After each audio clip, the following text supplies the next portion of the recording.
Land is not merely soil.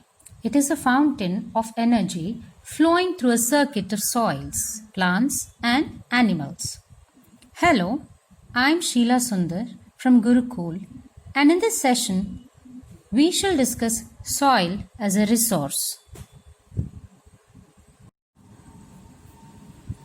Let us begin with the difference between land and soil. Lithospheric part of the earth is called land. What is lithosphere? The hard solid ground is called the lithosphere. It comprises of a solid rock material, and land supports natural vegetation, wildlife, human life, economic activities, transport, communication, and industries. On the other hand, what is soil? Soil is the surface covering or topsoil of land. It comprises of minerals, organic material, living organisms, air, water. And it supports different types of living organisms found on earth. If you get a 1 mark or a 3 mark or 5 mark question, accordingly you either increase or decrease the length of the answer. Now let us examine why soil is a resource. Now soil is a renewable, fertile and a natural resource, and it is home to many living organisms. And what does it consist of? Why is it so fertile? And why is it home to many living organisms? It consists of organic and also inorganic material. Now the soils are classified based on its formation. Like what are the factors of soil formation? Now we have relief, parent rock, bedrock, climate, vegetation. Then we have natural forces like temperature, wind and glacier, activities of decomposers. All these are the factors responsible for soil formation. Apart from these, color, thickness, texture, age, chemical and physical properties, soils of India are divided or classified into different types. So based on all these factors, other than the factors of soil formation, like I just now told you about, other things are color, thickness, texture, age, chemical and physical properties. So based on all these, soils are classified into different types. Now, you can see in this map, these are the major soil types found in India. There are 6 types of soil. We have the forest and mountainous soil, alluvial soil, red and yellow soil, black soil, laterite soil and arid or desert soil.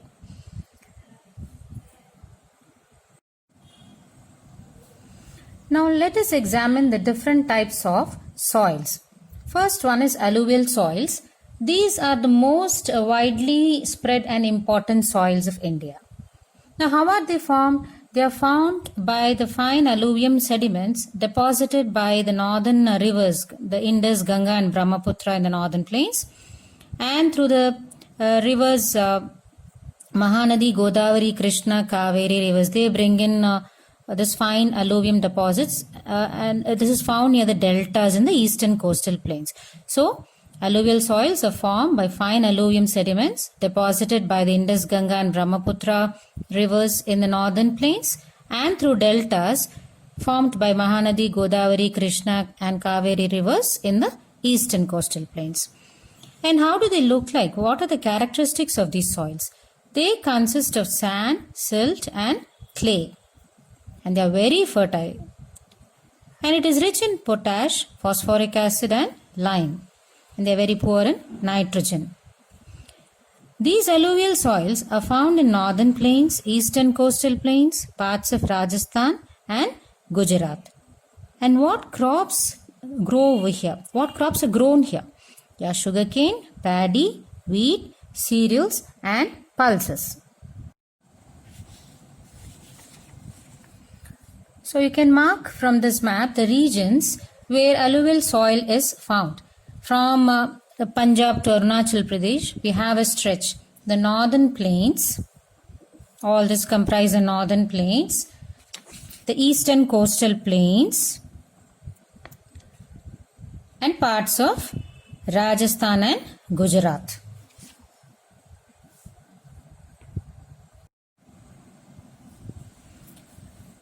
Now, alluvial soil is coarse in the upper valleys and in Piedmont plains. Piedmont plains are the foothills and is called Duars in Assam, Chos in Punjab, and Terai in UP.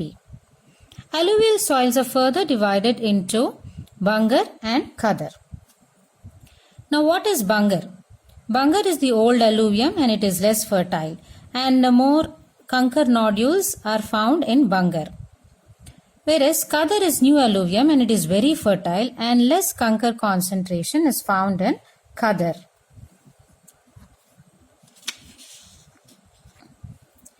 Now, regions of alluvial soils are intensively cultivated and they are densely populated due to its high fertility. So, you can find many habitations there near these northern plains and eastern coastal valleys where cultivation of paddy is possible, and various crops, as I already mentioned there, like sugarcane, paddy, wheat, cereals and pulses are grown, and it is intensively these crops are cultivated on these soils. Black soil is the second type of soil. It is also called rigger soil or black cotton soil because this type of soil is very ideal for growing the cotton crop. Now, how is this black soil formed? It is formed by the breaking up of igneous rocks, basaltic rocks, and the solidification of lava that flows in the Deccan Trap area of India. When there is a volcanic eruption and the lava flows out, and when it solidifies, it becomes black soil. Now, what are the characteristics of this soil? This soil is black in color. It is very fine and clayey. It can hold moisture for a very long time. This soil is very sticky when it is wet and cracks up under hot temperatures. Is the soil fertile? Yes, the soil is very fertile. And what are the nutrients that this soil has? It is rich in calcium carbonate, magnesium, potash and lime. And it is deficient in or poor in phosphoric contents. Now, where is it found? This is found in the northwest Deccan Plateau, plateaus of Maharashtra, Saurashtra, Malwa, Madhya Pradesh, Chhattisgarh, Godavari and Krishna valleys. And what are the crops grown here? This soil is very ideal for growing cotton and sugarcane. Now let us see the regions where black soil is found. It is found in the northwest Deccan Plateau. Now this is the northwest region. This is found in the northwest Deccan Plateau and in the plateaus of Maharashtra, Saurashtra, Malwa, Madhya Pradesh, Chhattisgarh, all are included over here, and Godavari and Krishna valleys. The next type of soil is the red and yellow soil. How is this soil formed? It develops on crystalline igneous rocks in areas of low rainfall. And what are the characteristics of this soil? It is red in color due to the diffusion of iron in crystalline and metamorphic rocks in a dehydrated form. So, it gets a red color when it is in the dehydrated form, when there is less moisture in it. And where is it found in? It is found in Odisha, Chhattisgarh, eastern and southern parts of Deccan Plateau, southern parts of Middle Ganga Plain, foothills of Western Ghats. And why is it yellow in color? Now we have seen that it is red in color because of the diffusion of iron in crystalline and metamorphic rocks. And this appears red in a dehydrated form. And it appears yellow when it is in the hydrated form. So what are the crops grown here? They are sugarcane, wheat, rice, ragi and potato.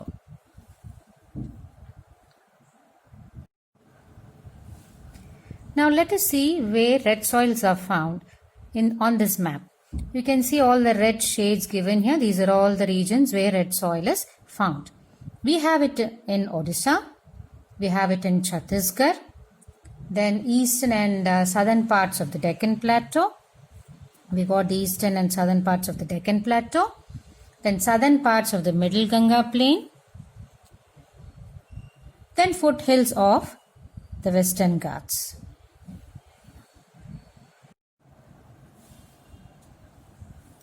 The fourth type of soil is the laterite soil. And how is it formed? It is formed under conditions of heavy rainfall, high temperature, leading to leaching of soil. What is leaching? Leaching means the top soil gets eroded. Leaching means water erodes topsoil, carrying away small particles through soil or rock. You may get a 1-mark question about leaching. What are the characteristics of the soil?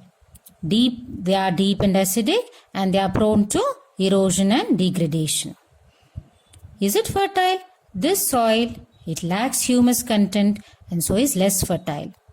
And it is rich in aluminium, iron, titanium, and manganese oxides.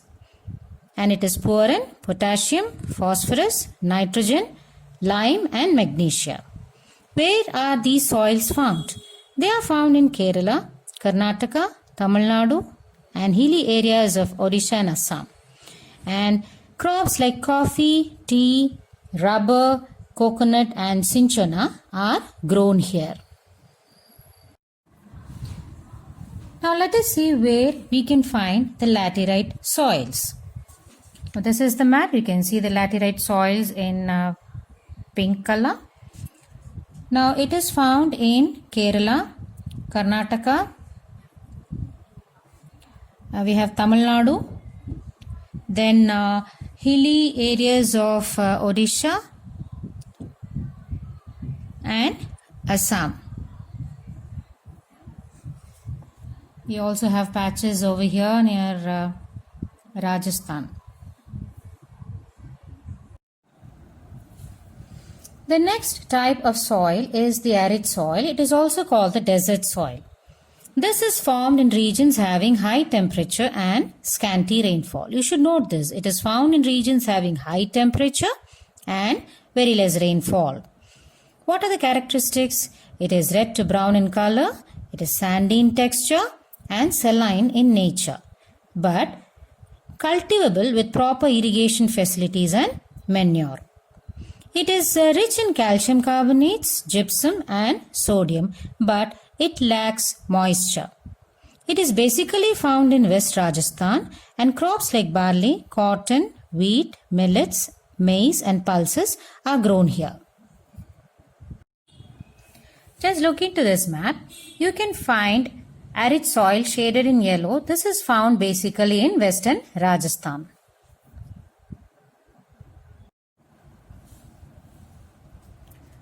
Forest soil or mountain soil is the sixth type of soil. It is formed due to the mechanical weathering caused by snow, rain, temperature variations. What are the characteristics of the soil? In the valley sides, they are loamy and silty. On the upper slopes of the mountains, they are coarse-grained and less fertile. And in the snow-covered areas, they are acidic with low humus content. And in the lower valleys, they are more fertile. They are rich in clay content and they are poor in plant nutrients and nitrogen. They are found in the northern plains stretching from Kashmir to Arunachal Pradesh and in the peninsular India covering the deltas of Krishna, Godavari, Kaveri and Mahanadi rivers. Coconut, barley, spices, tea, coffee, cashew, maize and palm are the crops grown on this soil. Now look into this map. You can find the mountain soil over here. The northern plains. Can you see this green, dark green color? These are the northern plains. You have, this mountainous soil extends from Kashmir up to Arunachal Pradesh. Now that we know how soils are formed, we'll examine what is soil erosion. The process of soil formation and erosion go on simultaneously. And generally, there is a balance between the two. Now let us see what is soil erosion. Washing down of the top layer of the soil due to natural forces and man-made forces is called soil erosion. Washing down of the top layer of the soil is called soil erosion. This happens due to natural forces and also man-made forces. What are natural forces? Wind, glacier and water come under natural forces, and man-made forces are deforestation, overgrazing, mining and construction. Now you have, if they ask you what is soil erosion, you can also answer in this manner. The definition for soil erosion is the denudation of the soil cover and subsequent washing down is described as soil erosion. What is denudation? The wearing away of the earth's surface by moving water, ice, wind and waves. So, what is soil erosion? The denudation of the soil cover and subsequent washing down is described as soil erosion. Now let us see the different types of soil erosion. Gully erosion. Here soil is removed along the rivers by surface water runoff.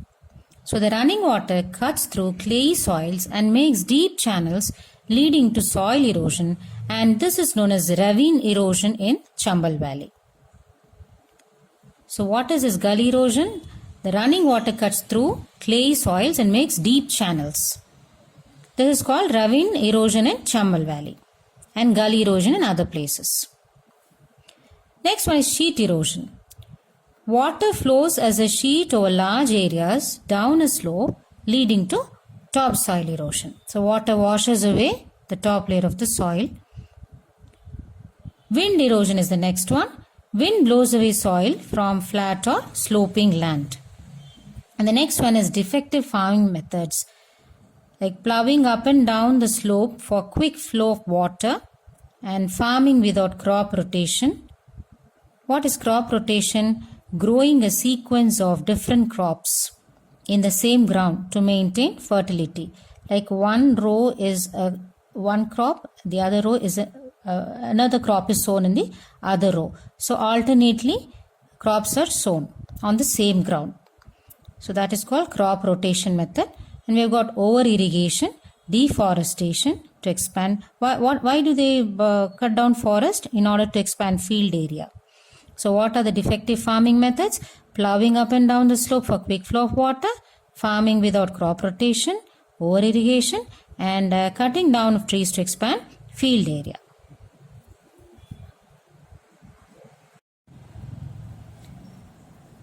We know that soil is a great resource. It is a renewable, fertile and natural resource. So how do we conserve the soil? We conserve soil through afforestation. What is afforestation? Planting of trees on barren land or in a depleted forest area. That means where there are no trees, trees are planted on barren land, empty land or depleted forest area. Next one is contour plowing. Plowing down contour lines decelerates the flow of water down the slopes. So when this kind of plowing is done on the mountain tops, it brings down the flow of water on the slopes. So next one is terrace farming. Terrace farming means cutting steps or flat surfaces or platforms on mountain slopes to slow water flow and reduce soil erosion. The next method to conserve soil is strip cropping. Strip cropping is growing different crops on alternate lines on the same field, which prevents soil erosion. It's almost like crop rotation. Strip cropping is the same as crop rotation. Now the next one is shelter belts, creating shelter belts. What are shelter belts? Rows of trees are planted to grow in the edges of a field in order to protect the fields from high speed winds. So this method helped stabilize sand dunes in the desert in Western India. This method was tested in Western India and it helped stabilize sand dunes. So there is a great need to conserve soil and to protect earth. Now this is where I end the first lesson, resources and development. If you enjoyed this lesson and it was useful to you, please don't forget to like, share, comment and subscribe. Thank you.